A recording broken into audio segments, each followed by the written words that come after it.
Hello, my beloved. First of all, I want to apologize for not having posted podcasts for some time now.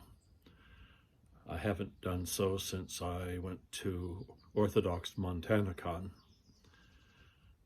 I've been very sick since returning from Montana. I seem to have picked up COVID on my way, and I returned and unfortunately spread it to my monastic community. So everyone is pretty much recovered except me.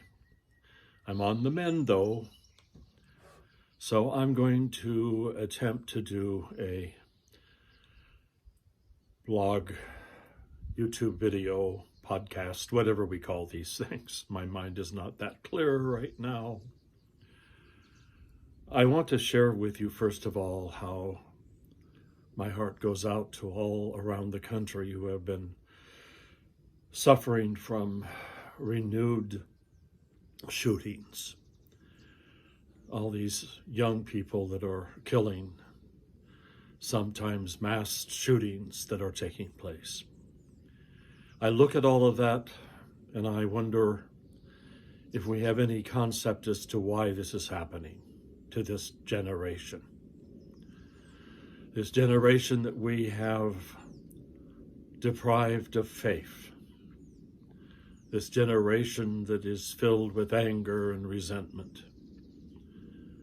This generation that is so self-consumed that it's all about them and they could care less about their neighbors or their friends.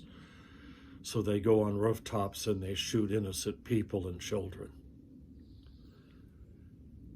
While I was in Montana for Orthodox MontanaCon, I was very, very moved by the sight of about 150 young men from around the country, all of them seriously committed to Orthodoxy, seriously realizing that this society that we have that has gone woke has not helped in any way.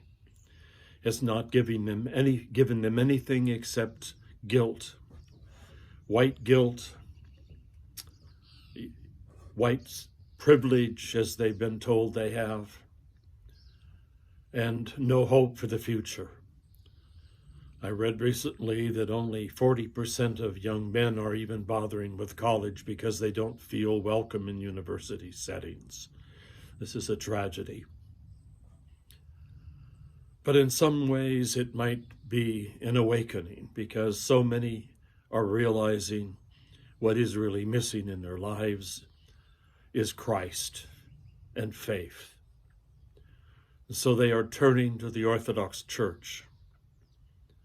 There are some that would suggest that it's because Orthodoxy attracts white supremacists, which is totally ignorance, total ignorance, to say such a stupid thing. These are people that are hungering for truth. They know instinctually that probably the only place they're going to find truth is in Christ. But then they look at the churches that are out there. Churches that have sold their souls to wokeness, to leftist thinking. They look at a society that is demanding that everyone use non-gender binding talks about themselves. How can we live in a society that has come to believe that someone born biologically male is now capable of calling himself a female? How can we live in a society that would allow athletes who are male gender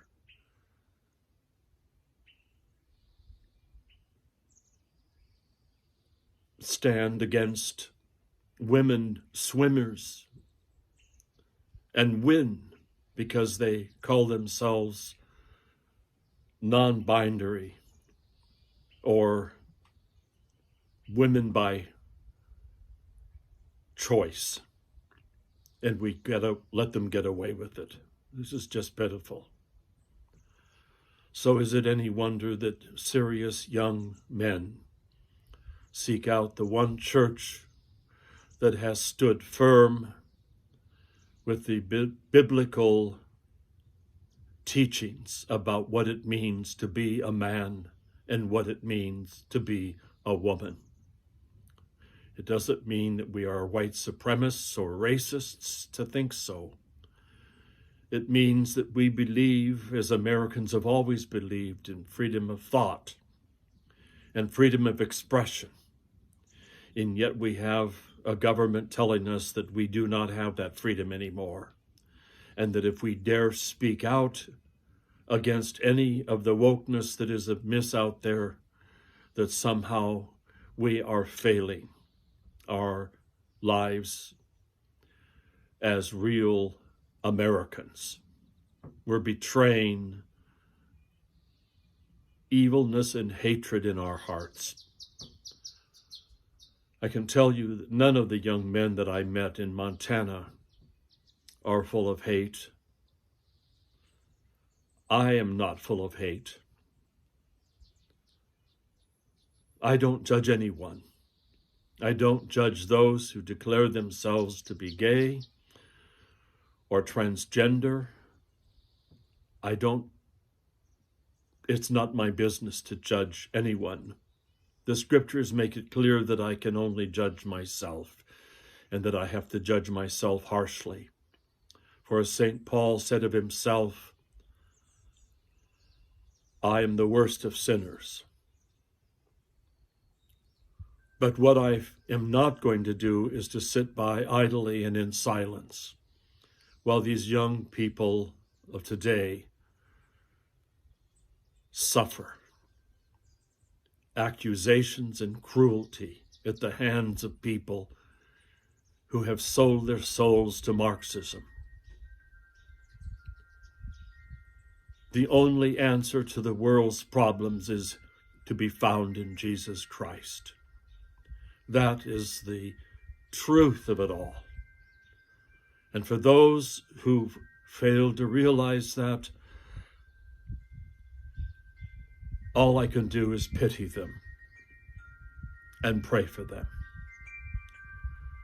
So, my friends, let us bind ourselves and one another to Christ our God. Let us stand firm in our Orthodox faith, knowing that the Church is the only bastion for universal absolute truth, and that ultimately all of this will come to an end with the return of Christ to judge both the wicked and the dead. May God make it so.